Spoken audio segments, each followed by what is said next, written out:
안녕하세요. 오늘도 사연 살롱을 찾아주셔서 감사합니다. 결혼 11년 차 여성이에요. 저는 10대 후반부터 미용 일을 시작했어요. 헤어 디자이너 보조를 시작으로 제 샵을 갖기까지 8년이 걸렸고 15년간 제 이름을 건 헤어샵을 운영하다가 현재는 모 전문된 미용학과에 강의를 나가고 있어요. 미용 기술을 인정받아서 강의를 맡게 된 거긴 하지만 그렇다고 학위 없이 강단에 서는 건 아니에요. 샵을 운영하면서 바쁜 와중에도 대학에 진학해 학위를 취득했고 짧지만 해외 연수도 한 덕분이었죠. 제가 굳이 학위 얘기를 꺼내는 데에는 이유가 있어요. 바로 이것 때문에 10년간의 제 노력이 물거품이 되었기 때문이에요. 물론 그 덕에 내 인생에서 가장 소중한 게 무엇인지 알게 되었지만요. 그럼 지금부터 10년간 내 가족처럼 생각했던 시댁 식구들과 연을 끊게 된 사연을 들려드릴게요.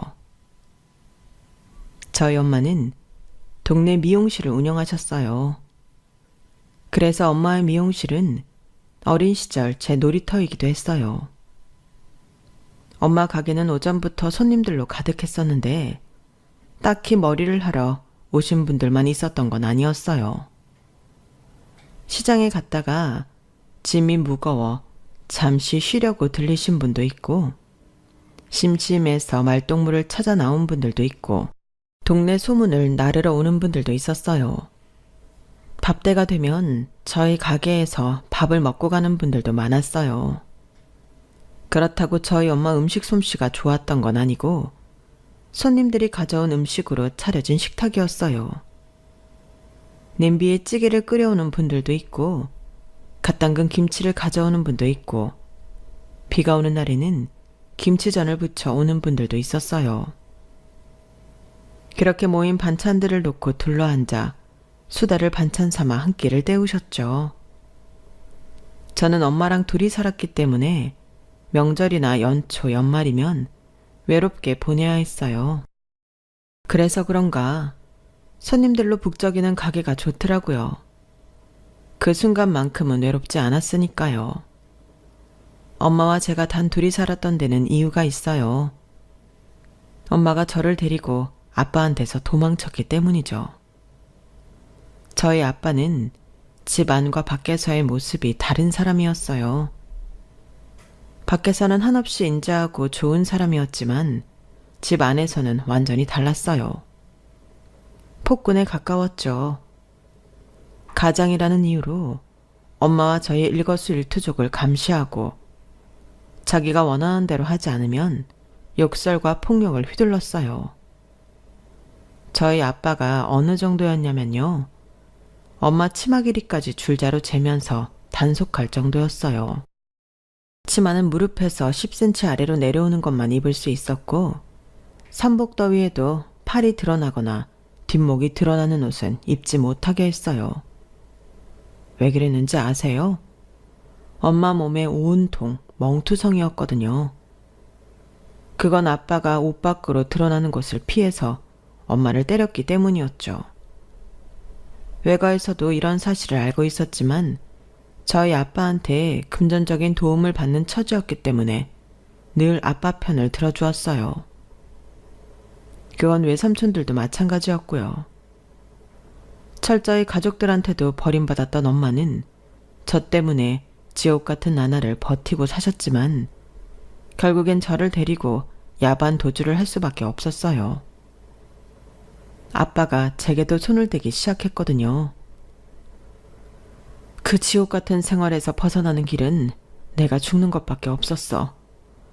그런데 내가 죽으면 내가 네 몫까지 당하고 살 게 뻔한데 어떻게 그러겠니?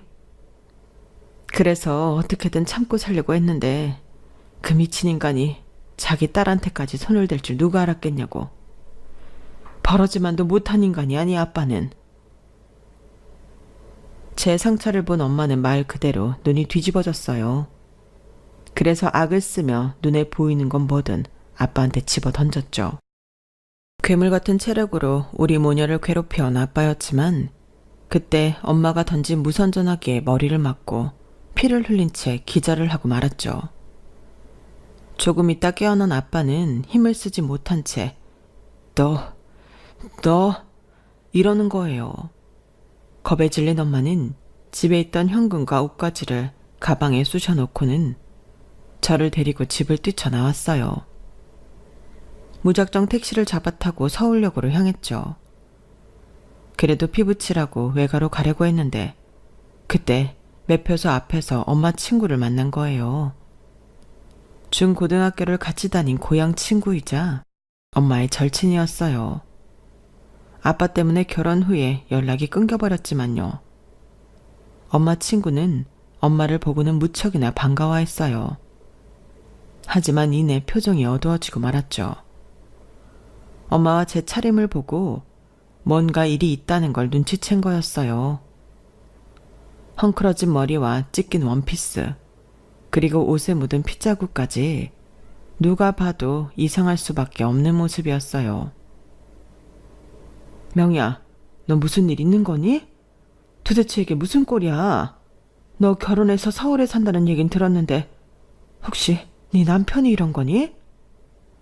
순임아, 내가 지금은 자세한 설명을 할 시간이 없어. 오랜만에 만나서 이런 부탁하긴 그런데 나 좀 도와주라. 며칠만, 아니 오늘 하룻밤만이라도 괜찮아. 우리 좀 너희 집에서 재워주면 안 되겠니? 우리가 지금 갈 곳이 없어. 그 말을 들은 엄마 친구는 아무것도 묻지 않고 저와 엄마를 집으로 데리고 갔어요. 정확히는 아주머니가 하는 미용실이었죠. 엄마 친구는 몇 년 전에 남편과 이혼하고 혼자 살고 있었어요. 내가 사는 게 이렇다. 혼자 살다 보니 따로 집을 구할 필요가 없어서 가게에 딸린 방에서 살고 있어. 그래도 방도 꽤 크고 주방까지 딸려 있어서 살기 불편하지는 않아. 너만 괜찮다면 1년이고 10년이고 여기서 지내도 돼. 어찌된 사정인지는 네가 얘기하고 싶을 때 그때 해. 그나저나 너랑 연락이 안 돼서 내가 얼마나 걱정했는지 아니? 네 친정집에도 몇 번이나 찾아갔는데 서울로 시집갔다는 말만 하고 어디 사는지로 말 안 해주더라고. 그런데 이렇게 만나게 되다니. 암튼 피곤할 테니까 얼른 누워. 엄마 친구는 자초지종도 묻지 않고 우리 모녀를 받아주었어요. 아주머니는 우리 그날 모녀에게 일어난 일을 묻지 않으셨지만 다음날 엄마는 모든 사실을 털어놓았어요. 그리고 며칠 뒤 아주머니를 통해 아빠가 이마에 상처만 입었을 뿐 아무 이상이 없다는 소식을 전해 듣게 되었어요.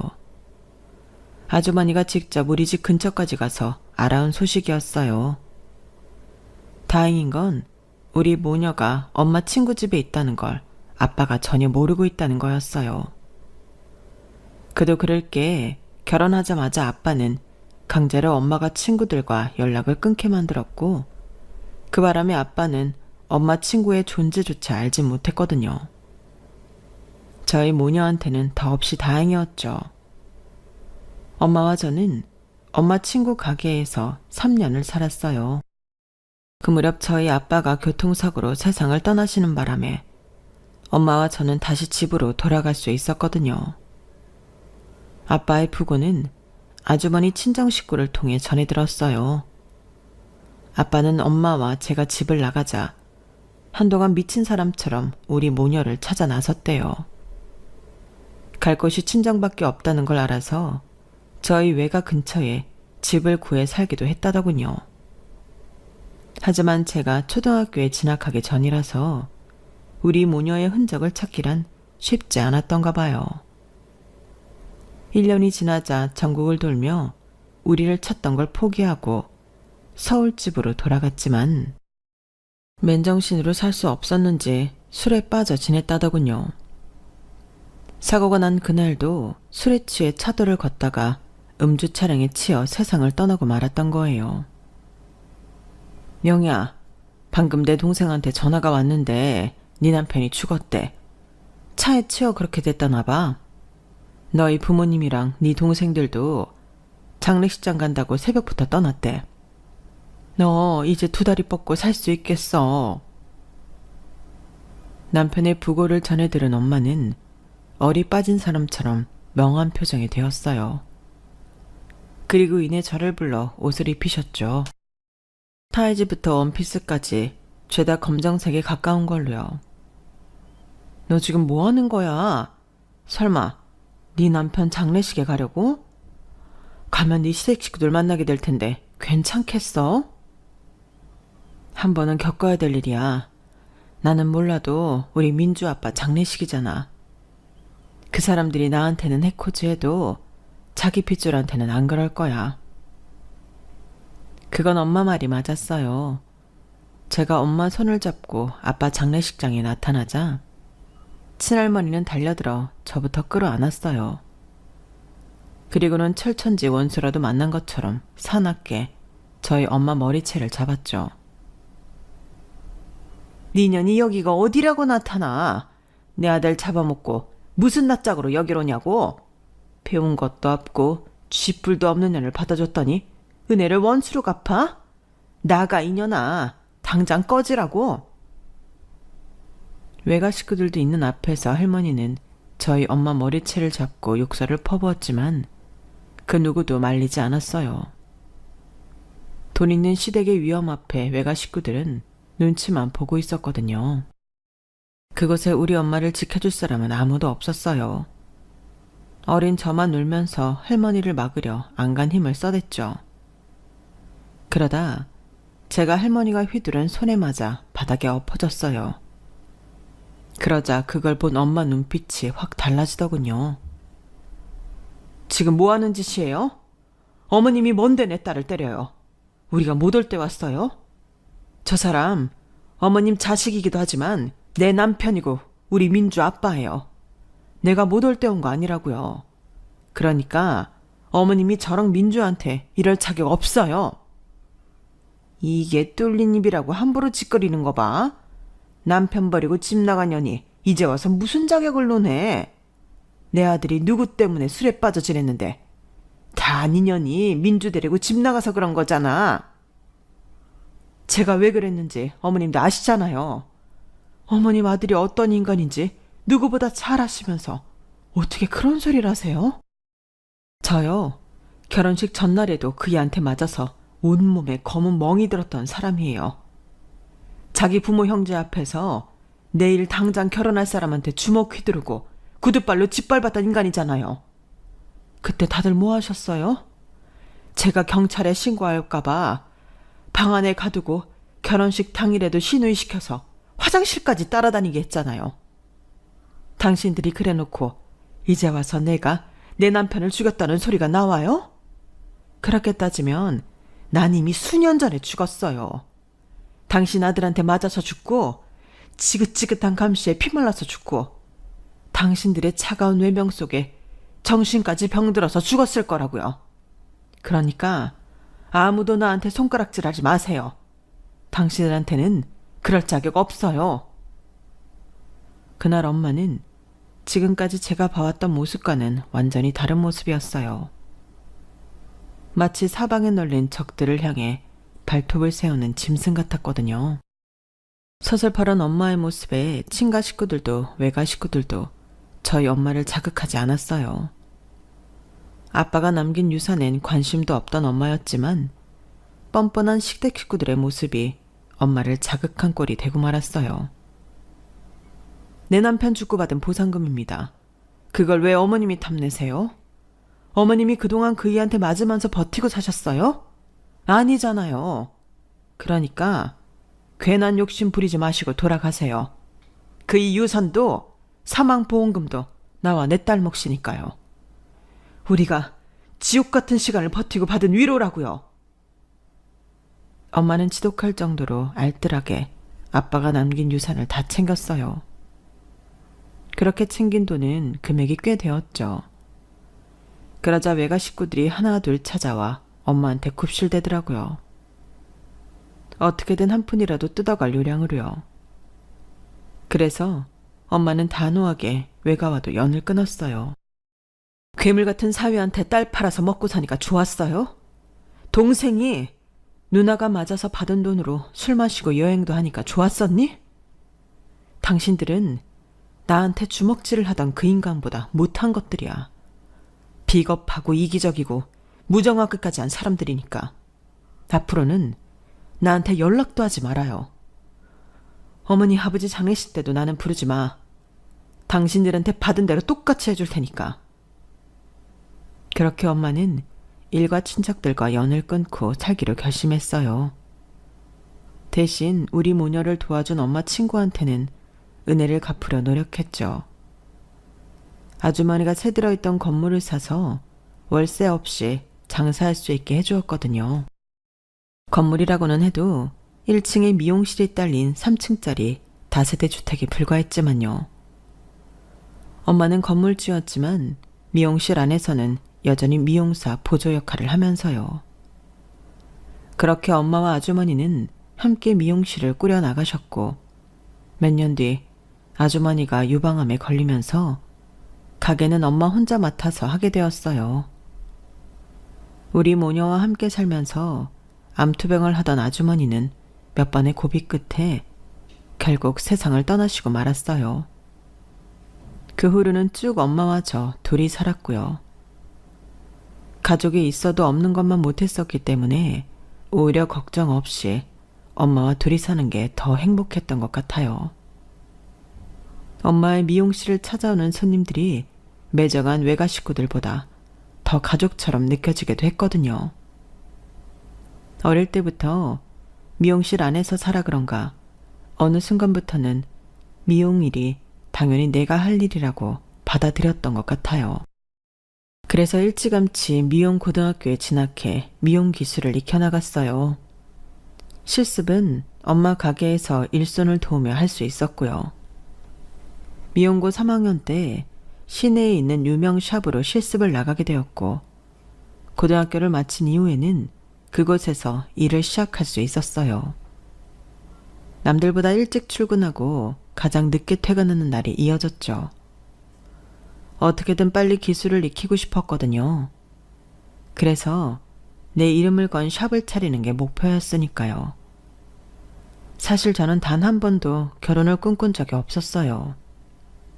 저희 엄마가 어떻게 살아왔는지 그 모습을 가장 가까운 곳에서 지켜봐 왔으니까요. 거기다 우리 모녀를 도와주었던 엄마 친구의 인생을 봐도 그랬어요. 아주머니 역시 저희 엄마 못지않게 파란만장한 결혼 생활을 하셨거든요. 왜 미용사 남편을 두고 셔터맨이라고들 부르잖아요. 아주머니 남편이 딱 그런 사람이었어요. 밤에 가게에 들러 셔터나 내려주고 하루 종일 집에서 빈둥거리는 인생이요. 거기까지만 했으면 그래도 나았겠지만 꼴에 돈 한 푼 안 벌면서 도박에 외도까지 했으니 말 다 했죠. 아주머니는 독한 파마약에 손톱이 시퍼래지도록 일을 하는데 그렇게 번 돈을 가져다가 엄한 여자랑 2집 살림까지 했었다더군요. 그리고는 그 사이에서 애가 생기자 당연하다는 듯 자기 호적에 올리겠다고 그랬대요. 더는 참을 수 없었던 아주머니는 이혼을 선택했고 그마저도 남자 쪽에서 이혼을 안 하겠다고 난동을 부리는 바람에 법정 싸움까지 하면서 시간을 낭비해야 했죠. 어린 시절 제가 봐온 두 여자의 인생이 이럴진데 제가 결혼을 하고 싶겠어요? 엄마 미용실에 찾아와 넋두리를 하는 동네 아주머니들만 봐도 누구 하나 결혼 생활이 행복해 보이지 않았는데 말이에요. 그래서 일찌감치 내 인생에 결혼은 없다 생각하고 일에 몰두했어요. 그랬더니 일적으로는 동기들에 비해 훨씬 빨리 성장할 수 있었죠. 대형 샵에서 8년을 일한 저는 제 이름을 건 샵을 열 수 있었어요.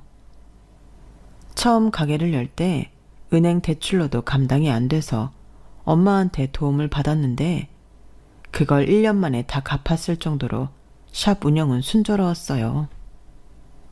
쉬는 날도 없이 정말 미친 듯이 앞만 보고 달린 결과였죠. 그런데 헤어일을 시작한 지 10년이 넘어서자 느닷없이 번아웃이 온 거예요. 몸도 마음도 너무 지쳐서 아무것도 못하겠더라고요. 그냥 다 내팽개치고 방 안에 틀어박혀 지내고 싶었어요. 하지만 벌려놓은 일은 있고 내가 지금 손을 놓아버리면 내 밑에 딸린 직원들은 어쩌나 하는 생각에 하루하루 없는 기운을 쥐어짜며 억지로 일을 해나갔어요. 그러던 어느 날이었어요. TV에서 영국에 있는 비달사순 아카데미에 연수를 떠난 미용학과 대학생들 다큐가 나오더라고요. 힘든 과정인데도 하나같이 초롱초롱한 눈으로 수업에 집중하는 걸 보니 가슴 한 구석이 간질간질했어요. 생각해보니 내게는 이렇다 할 학창시절이 없었더라고요. 초등학생 때부터 학교가 끝나면 바로 미용실로 달려와 엄마 곁을 지키는 생활을 했으니까요. 엄마가 아빠한테 맞고 살았던 걸 늘 보고 자라서 그런가 저는 엄마 혼자 두는 걸 극도로 두려워했던 것 같아요. 그래서 습관처럼 엄마 옆을 지켜야 안심이 되곤 했었죠. 그러다 보니 학창시절의 즐거움을 만끽할 여유가 없었어요. 친구들과 놀러 다니는 일도 없었고 학교 앞 분식점에서 친구들과 떡볶이를 사 먹어본 적도 없어요. 내 인생은 오직 엄마와 일뿐이었던 거죠. 순간 내 인생이 너무 가엽다는 생각이 들었어요. 언제 죽을지 모르는 게 인생인데 이러다 죽으면 내 인생이 너무 허무할 것 같더라고요. 그래서 뒤늦게 대학에 진학했어요. 내 가게 일도 있고 4년이나 다닐 시간은 안 될 것 같아서 전문대에 진학을 했어요. 나름 현장 경험이 많아서 수업이 지루하게 느껴지면 어쩌나 걱정했는데 웬걸요. 너무 재미있는 거예요.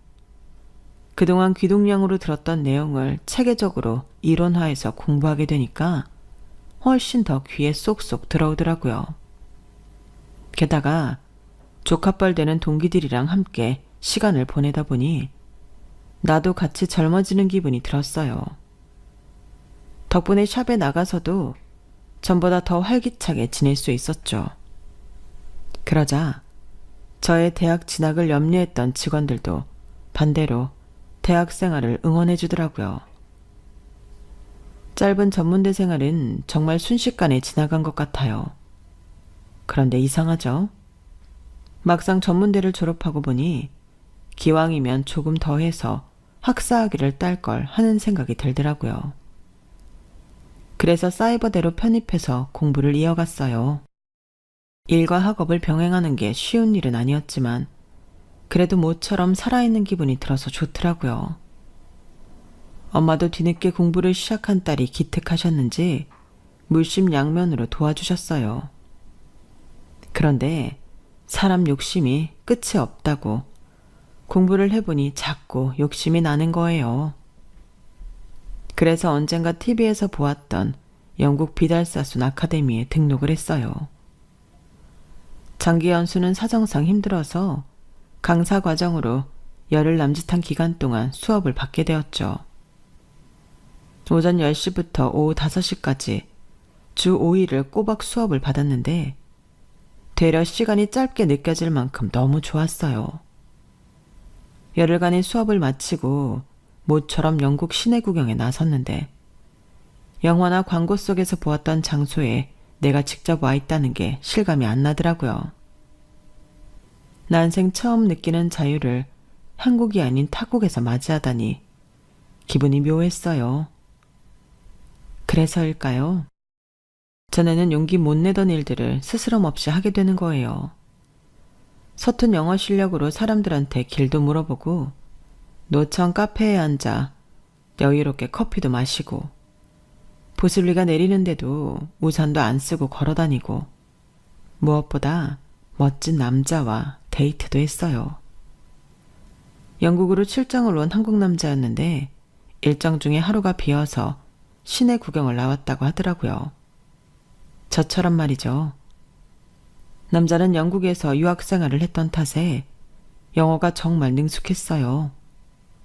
매너도 좋고 자신감 넘치는 모습이 부럽더라고요. 같이 밥도 먹고 차도 마시면서 이런저런 얘기를 했는데 저와는 살아온 환경이 전혀 다른 사람이었음에도 희한하게 말이 잘 통했어요. 오늘 처음 만난 사람인데도 마치 10년은 알고 지낸 친구처럼 그렇게 편할 수가 없더라고요. 짧은 만남이었지만 많이 친해진 우리는 한국에 돌아가서 밥 한번 먹자는 인사를 남기고 헤어졌어요. 이 멋진 남자와의 만남은 그렇게 끝인 줄 알았어요. 그런데 한국에 돌아오고 한 달쯤 됐을 거예요. 샵 매니저가 원장실로 들어왔더라고요. 저한테 머리를 하고 싶다는 손님이 있다고요. 제가 그리 대단한 사람은 아니지만 그래도 되게 원장한테 머리를 하려는 손님은 미리 예약을 하고 오시거든요. 그런데 예약 없이 찾아와 원장한테 받겠다고 했다길래 누군가 싶어 나가봤어요. 그랬더니 그 남자인 거 있죠. 영국에서 데이트를 했던 남자요. 신기하게도 남자를 보자마자 세상이 환하게 밝아지는 기분이 들었어요. 이 남자의 존재 하나만으로도 내 인생이 아름답게 변할 수 있을 것만 같았죠. 그때 확신했던 것 같아요. 나 이 남자랑 결혼하게 될 것 같다고 말이죠. 남자의 머리카락을 손가락으로 가르며 커트하는데 기분이 너무 좋았어요. 그런데 그게 제 표정에도 드러났던 모양이에요. 남자가 돌아가고 직원들이 그러더라고요. 마치 제가 사랑에 빠진 사람 같았다고요. 그 말을 들으니 조금 창피하기는 했지만 틀린 말은 아니어서 부정은 할 수 없더라고요. 그날 이후 남자는 매달 저희 샵을 찾아왔어요. 그리고는 딱 머리만 하고 돌아가곤 했어요. 남자가 찾아올 때마다 내심 같이 식사를 하자거나 차를 마시자는 말을 해주지 않을까 기대했는데 3개월이 지나도록 남자는 머리를 한 것 외에는 아무것도 제게 원하지 않았어요. 그게 너무 서운하더라고요. 기껏 찾아온 이유가 머리하러 온 거였다니 나 혼자 김칫국을 마신 것 같아서 얼굴이 화끈거렸어요. 그런데 그마저도 얼마 뒤부터는 코빼기도 안 보이는 거예요. 그래서 이렇게 끝났구나 했는데 남자가 찾아왔더라고요. 그날은 직원들은 먼저 퇴근하고 저 혼자 샵에 남아 정리를 하고 있었는데 누군가 문을 두드리더라고요. 늦은 밤이라서 살짝 겁이 났는데 문가로 가보니 남자가 살짝 흐트러진 넥타이 차림으로 서 있는 거예요. 술에 취했는지 몸도 잘 못 가누더라고요. 놀라서 문을 열었더니 그대로 제 어깨에 얼굴을 푹 묻더니 보고 싶었다고 그러더군요. 그날 남자는 그동안 제게 무심한 척했던 이유와 한동안 발길을 끊었던 이유를 말해주었어요. 남자가 대학을 졸업하고 유학생활을 하던 중 사업을 하시던 아버지가 갑자기 세상을 떠나시면서 하루아침에 가세가 기울었대요. 그래도 자기는 대학도 졸업했고 유학생활도 막바지여서 학위도 무사히 딸 수 있었지만 동생들은 온전히 학업을 마칠 수 없었던가 봐요. 평생 손에 물 안 묻히고 사람 부려가며 사시던 어머니는 식당에서 설거지를 하게 되셨고 다행히 자신이 대기업에 취업하면서 생활은 조금 나아졌지만 여전히 아버지가 남긴 빚을 갚아야 한다고 하더군요. 런던에서 민주 씨랑 함께했던 하루 동안은 정말 다 잊고 지낼 수 있었어요. 학자금 대출금도 있고 아버지가 남긴 빚 상환일도 잊을 수 있었고 무엇보다 지긋지긋한 가장의 무게를 떨쳐낼 수 있었으니까요. 민주 씨한테는 한국에 가서 다시 만나자고 했지만 솔직히 다시는 민주 씨를 보지 않으려고 했어요. 보면 욕심이 날 것 같았거든요. 진창 같은 인생이 더 초라하고 힘겹게 느껴질 것 같았어요. 그래서 연락을 안 하려 했는데 너무 보고 싶어서 나도 모르게 찾아와 버린 거예요. 머리를 잘라달라고 했던 건 핑계였어요. 한 달에 한 번 민주 씨를 보는 걸로 내 인생의 위안을 삼자고 생각했는데 착각이었던 거죠. 민주 씨를 보니까 더 참기 힘들더라고요. 그래서 발길을 끊으려고 했는데 이렇게 와버렸네요. 그 당당하던 남자가 눈물까지 글썽이며 솔직하게 자신의 상황을 털어놓는데 안 됐다는 생각보다는 다행이라는 생각이 들었어요. 적어도 이 남자 역시 나를 좋아하고 있다는 건 알았으니까요. 그러니까 상현 씨도 나를 좋아한다는 거네요. 그럼 됐어요. 우린 그냥 본능에 충실하면 돼요. 가난하면 연애하면 안 되나요? 행복하면 안 돼요? 아니잖아요. 힘든 건 둘이 나눠지면 절반은 가벼워져요. 우리 같이 짊어져요. 난요, 폭력적인 아빠 밑에서 학대받으며 자랐어요. 결국엔 엄마가 저를 데리고 아빠한테서 도망을 쳐준 덕에 살 수 있었어요. 그래서 나는 남들처럼 평범한 연애도 못할 줄 알았고 결혼은 더더욱 못할 줄 알았어요. 그런데 상현 씨를 샵에서 다시 본 순간 무슨 생각을 했는지 알아요? 나 이 남자랑 결혼할지도 모르겠다는 생각을 했어요. 내가 가진 트라우마도 한순간에 날려버릴 만큼 누군가가 이렇게 좋았던 적 없어요. 상현 씨가 처음이에요. 그런데 이런 남자를 어떻게 놓치겠어요? 난 안 놔줄 거예요. 그러니까 내가 싫어서 그러는 게 아니라면 어떤 이유든 날 떠나지 말아요. 인생에 단 한 번뿐인 기회라는 생각에 창피한 것도 접어두고 솔직하게 고백을 했어요.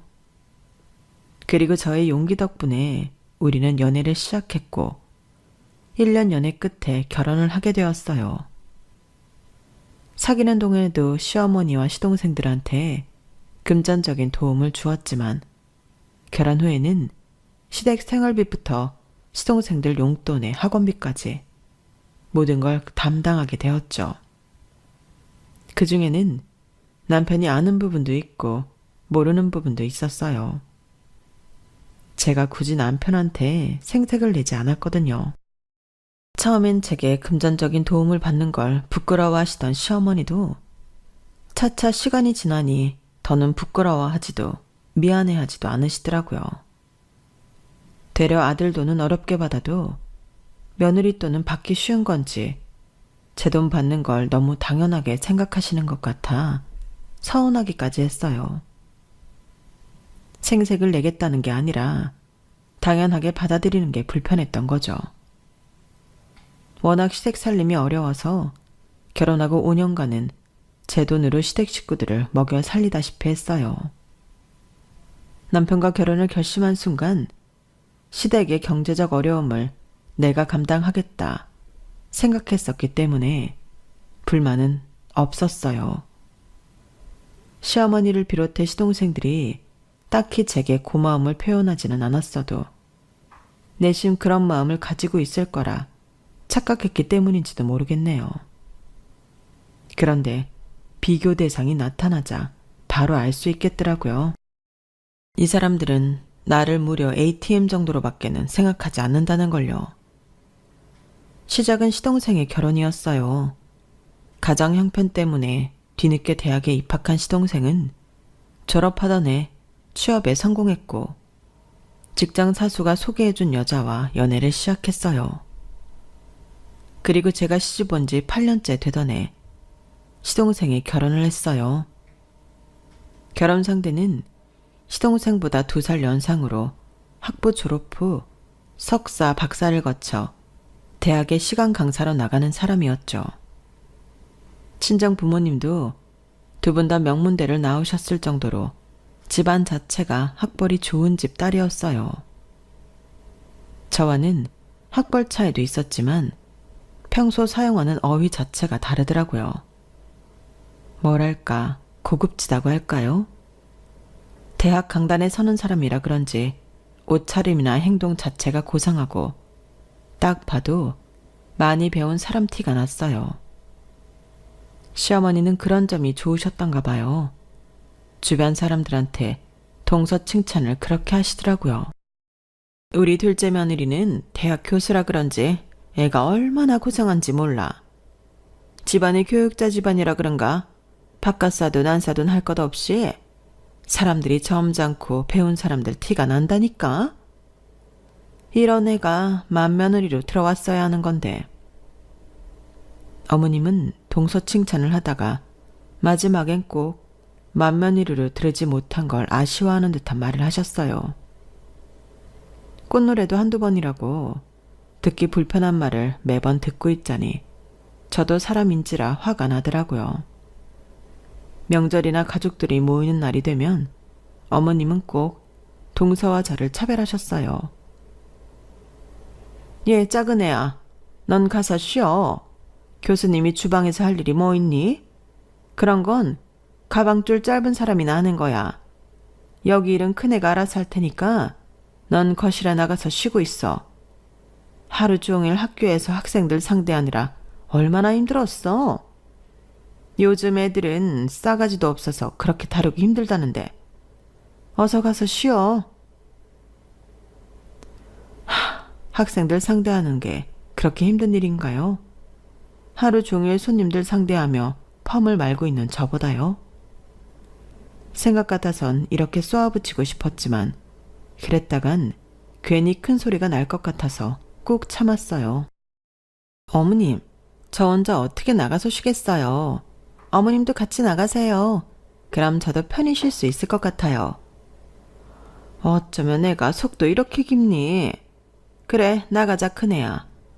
전 다 붙이면 냉장고에서 잡채거리 꺼내서 다듬어 놔라.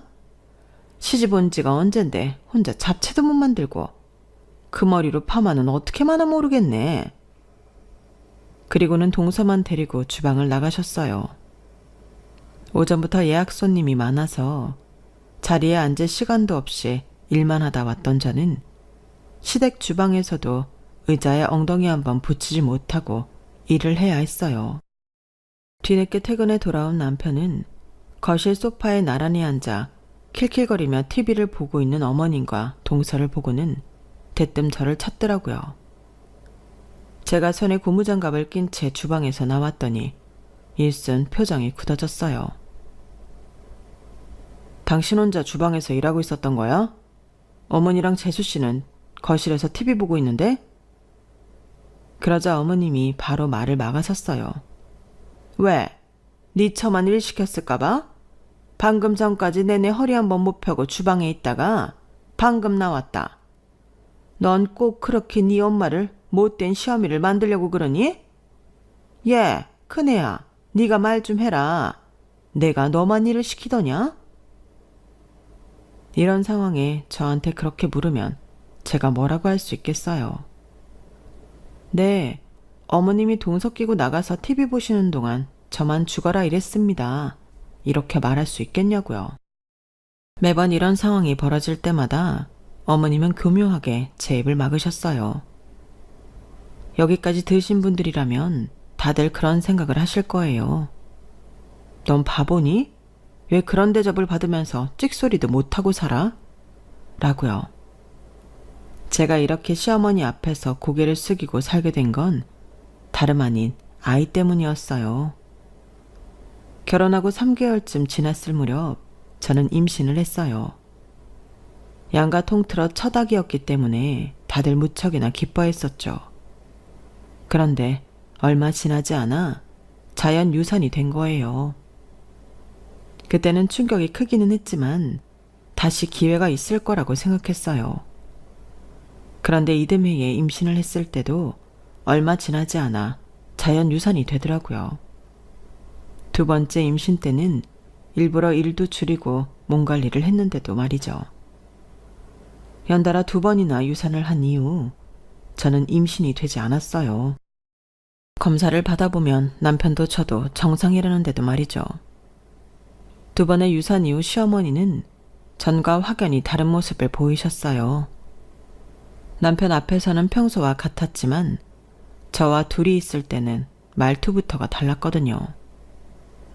저는 아이가 생기지 않는 게 저 때문이라고 생각했기에 어머님 앞에서 당당할 수가 없었어요. 그런 날들이 지속되다 보니 동서까지 들어온 지금에서는 아예 천덕꾸러기 신세가 돼버린 거죠. 요즘 같은 시대에 대를 잇는 게 뭐 그리 중요하냐고 할 수 있지만 아이를 낳을 수 있는데 안 낳는 것과 못 낳는 건 천지 차이거든요. 게다가 제 남편은 맞이고 그렇다 보니 저로서는 시댁에 고개를 숙일 수밖에 없었어요. 하지만 지렁이도 밟히면 꿈틀댄다고 저도 더는 참을 수 없는 일이 벌어진 거예요.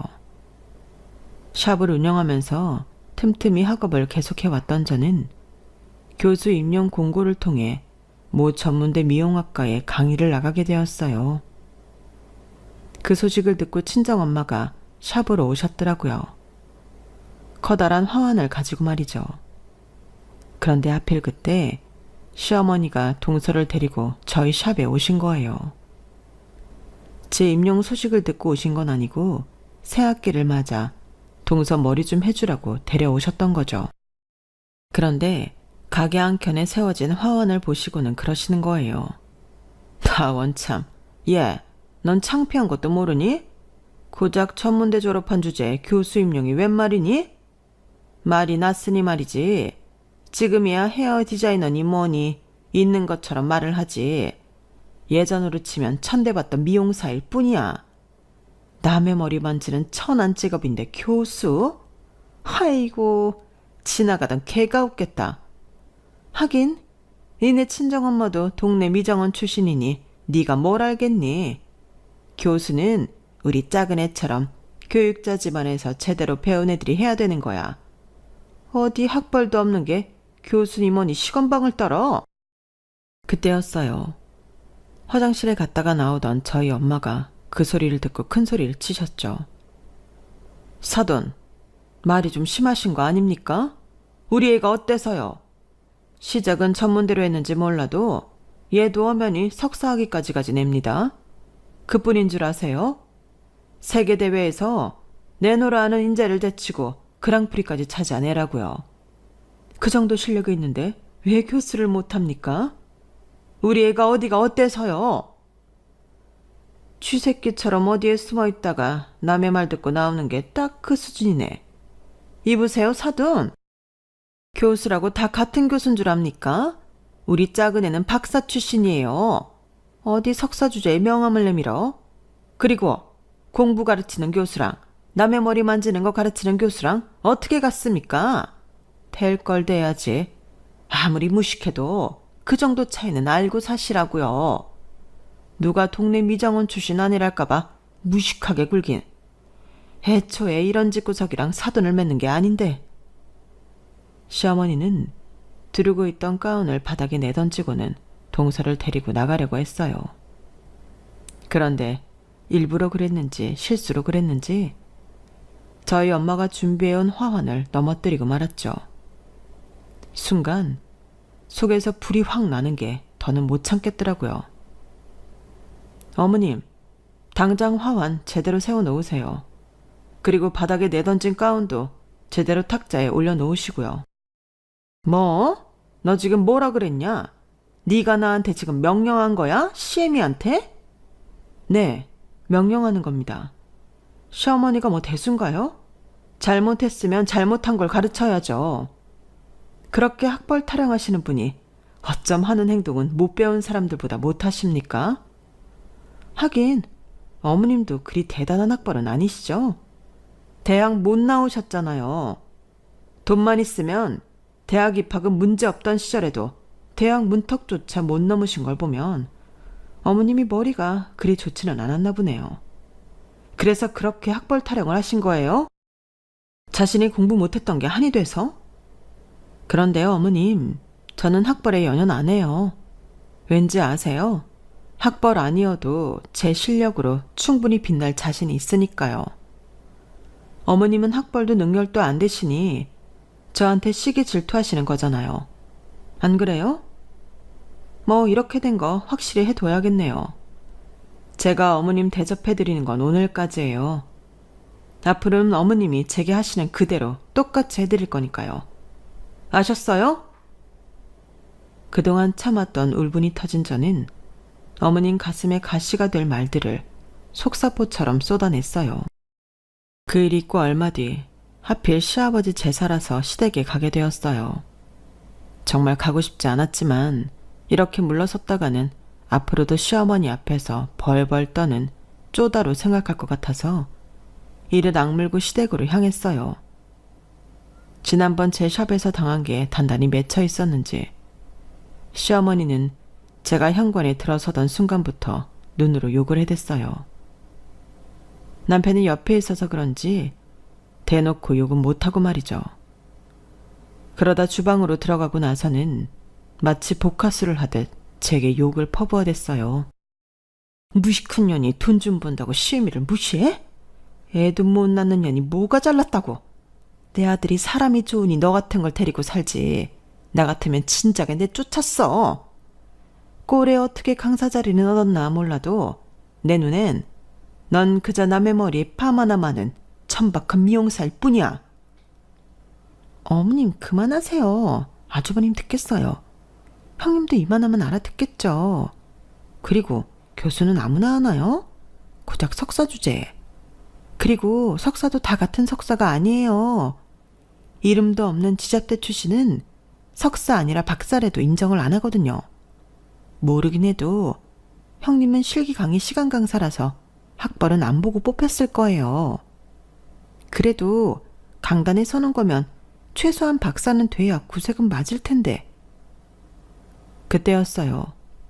주방으로 불쑥 들어온 남편이 동서를 향해 냉소를 보내며 한마디 했어요. 맞아요. 재수 씨 말대로 아무나 교수하는 거 아니에요. 교수는 그만큼 실력이 있어야 하는 거니까. 재수 씨만 봐도 그렇잖아요. 재수 씨는 시간 강사죠. 박사학위는 있어도 아직 연구 성과도 없고 이렇다 할 논문도 없으니까. 그런데 내 아내는 이미 실력을 검증받은 사람이거든요. 국제대회에서 수상 경력도 있고 그 분야에서 오래 경험을 쌓은 경력자이기도 하고요. 그러니 교수가 된 거죠. 공개 공고를 통해 적법한 절차로 뽑힌 진짜 교수. 강사랑은 확실히 다르죠. 그 말에 동서는 금방이라도 얼굴이 터질 것처럼 발갛게 달아올랐어요. 그러자 어머님이 나서서 동서 편을 드시더라고요. 너 지금 무슨 소리를 하는 거야? 공부해서 박사학위까지 딴 애한테 고작 천박한 미용사랑 어떻게 비교가 돼? 정신 차려. 배울 만큼 배운 녀석이 왜 이렇게 천지분간을 못해? 그건 어머니가 못하는 거죠. 지금까지 나 없는 자리에서 내 아내를 이런 식으로 대하셨어요? 그동안 이 사람 등에 빨대 꽂고 살아온 분이 어떻게 이럴 수가 있냐고요. 저요. 솔직히 어머니랑 동생들이 버거워서 몇 번이나 도망치고 싶었어요. 다 버리고 나 혼자 외국 나가 살 생각까지 했었다고요. 그걸 말린 사람이 이 사람이에요. 자기가 내 몫의 짐까지 대신 짊어지겠다고 나서준 고마운 사람이라고요. 그런데 어떻게 이럴 수가 있냐고요. 이 사람 시집 올 때 우리 집 빚 갚아줬던 거 어머니도 기억하죠? 그 돈 그냥 돈 아니에요. 이 사람이 하루 종일 다리가 퉁퉁 붓도록 손님들 머리 만지고 쉬는 날도 없이 일해서 번 귀한 돈이라고요. 나 같은 놈 안 만났으면 이 사람이 그런 고생할 필요도 없었고 이렇게 은혜도 모르는 인간들한테 엄한 소리 안 들어도 됐다고요. 학벌이요? 그 잘난 학벌로 재수 씨는 시집 올 때 뭐 해왔어요? 혼수는 못 해올 망정 빚만 3천 달고 왔죠. 그거 갚아준 사람이 누구일 것 같아요? 설마 내 동생이 그 돈을 갚았을 거라고 믿는 건 아니죠? 그 돈도 다 내 아내가 갚아준 거라고요. 대학 강단에 서려면 신용불량은 막아야 한다고 상훈이가 울고불고 난리쳐서 이 사람이 해준 돈이라고요. 그런데 그런 사람한테 이런 식으로 굽니까? 재수 씨는 양심도 없어요? 동서 표정을 보니 그 돈이 어디서 나온 건지 이미 알고 있는 눈치였어요. 저는 적어도 동서가 그 사실을 몰라서 저한테 함부로구나 했는데 그마저도 아니었더라고요. 다 길게 말할 필요 없겠네요. 어머니한테 제가 경고했었죠. 내 아내한테 함부로 하시면 다시는 이 집에 발길 안 하겠다고. 저 이제 어머니 아들도 형도 뭐도 안 할 겁니다. 제 아내도 더는 이런 집구석 며느리로 살게 안 할 거라고요. 그러니까 이 자리에서 확실히 정리하죠. 재수 씨는 이달 안에 3천만 원 당장 갚으세요. 하루라도 늦으면 그동안 이자까지 다 쳐서 받을 겁니다. 혹시라도 질질 끌 생각이라면 아예 그만두세요. 학교에 급여 가처분 신청 낼 테니까. 그리고 어머니, 앞으로 생활비 보조 안 할 겁니다. 앞으로는 식당에서 설거지를 하든 건물 청소를 하든 어머니가 벌어서 먹고 사세요. 아, 그리고 차키 주세요. 그 차 이 사람이 사준 거잖아요. 예, 네 집에 차가 없는 것도 아니고 다 낡은 차는 가져가서 뭐하게. 그건 어머니가 상관할 바 아니잖아요. 당근에 팔든 폐차를 하든 알아서 할 테니까 당장 차키 주세요. 남편은 끝까지 차는 안 된다고 맞서는 어머니 손에서 키를 뺏어 들었어요. 그리고는 대리기사를 불러 저희 아파트까지 차를 몰고 가서요. 한바탕 난리를 치고 집에 돌아온 남편은 현관에 들어서자 우두커니 서서는 한참을 가만히 있더라고요. 저는 지은 죄도 없이 괜히 미안해졌어요. 나 때문에 남편이 가족들과 갈라선 게 아닌가 걱정이 됐거든요. 그래서 남편 눈치가 보였는데 순간 남편이 제 앞에 무릎을 꿇고 울먹이는 거예요. 내가 당신을 잡으면 안 되는 거였는데 내 욕심에 당신을 너무 힘들게 해서 미안해. 지금이라도 당신이 나 떠난다고 하면 순순히 받아들일게. 당신한테 너무 미안해서 지금은 당신 얼굴도 못 보겠어. 현관에 무릎까지 꿇고 앉아 눈물을 뚝뚝 흘리는 남편을 보니 그동안 살아왔던 순간들이 눅 놓듯 녹아내리는 것 같았어요. 누구 맘대로 이제야 겨우 쓸만한 남자가 됐는데 내가 미쳤어? 당신을 버리게. 앞으로 평생 옆에 두고 내 머슴처럼 부려먹을 거야. 절대 남한테 안 주고 내가 꼭 끼고 살 거라고. 그러니까 당신도 각오하는 게 좋아. 그 말에 남편은 안심이 됐는지 크게 숨을 내쉬고는 피식 웃더라고요. 그렇게 우리 부부는 시댁과 연을 끊고 살게 되었어요. 시동생한테 빌려줬던 돈도 돌려받았고 시어머니가 타던 차는 남편이 중고 시세로 제대로 받고 팔아버렸어요. 그 돈으로는 리마인드 웨딩 화보를 찍기로 했고요. 그리고 한 가지 기쁜 소식이 하나 더 있어요. 제가 임신을 했어요. 그렇게 노력해도 안 생기던 애가 시댁과 연을 끊고 마음의 짐을 놓고 나니 바로 생겼지 뭐예요. 다행히도 뱃속의 아기가 잘 버텨준 덕에 내년 봄에는 우리 아기와 만날 수 있을 것 같아요. 그래서 요즘은 남편이고 저고 유아용품만 봤다 하면 하나씩 사 나르고 있답니다.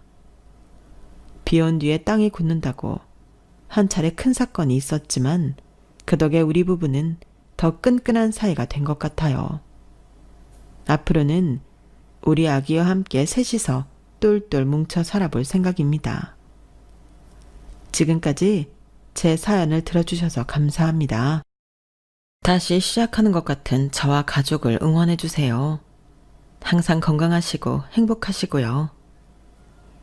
여러분, 사연 댓글에 응원과 현명한 조언 부탁드려요. 좋아요와 구독은 저에게 큰 힘이 됩니다. 오늘도 좋은 일 가득하세요.